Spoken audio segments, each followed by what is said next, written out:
Hindi ka naniniwala na ganito kadali magpatubo ng pipino? I-subscribe mo na ang channel para hindi mo mamiss ang susunod na teknik. Gusto mo bang magkaroon ng sariling supply ng sariwa, malutong, at organikong pipino sa iyong backyard?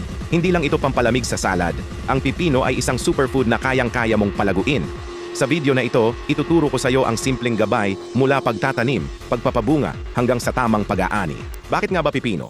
Bukod sa napakababa nito sa calories, puno ito ng antioxidants at hydration na kailangan ng ating katawan. Nakakatulong ito sa pagpapababa ng blood sugar at nagbibigay ng natural na glow sa ating balat. Kaya naman, ang pagtatanim nito ay hindi lang investment sa pagkain, kundi investment din sa iyong kalusugan. Ang sikreto sa masaganang bunga, tatlong bagay lang: araw, sustansya, at suporta. Araw. Kailangan ng pipino ng hindi bababa sa 6 hanggang 8 oras na sikat ng araw. Sustansya. Gumamit ng organikong compost o vermicast habang lumalaki ang puno. Kapag nagsisimula ng mamulaklak, dagdagan ng potassium-rich fertilizer gaya ng pinagkuluan ng balat ng saging para mas matibay ang bunga.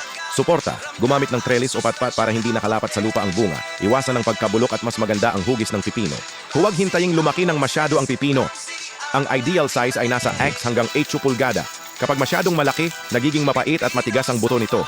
Gumamit ng gunting sa pag-aani para hindi mabanat ang sanga at tuloy-tuloy ang paglabas ng mga bagong bunga. Madali lang, di ba? Ang susi ay consistency. Pero teka, gusto mo pa ba ng mas detalyadong step-by-step na plano para hindi lang isang puno, kundi isang buong taniman ng pipino ang iyong aanihin ngayong buwan? I-click ang link sa description box sa ibaba para makuha ang aking Ultimate Home Gardening Starter Kit ng libre. Mag-subscribe ka na rin at i-hit ang notification bell para hindi mo makaligtaan ang susunod nating pag-aaral sa pagpapayaman ng ani. Tara, magtanim na tayo!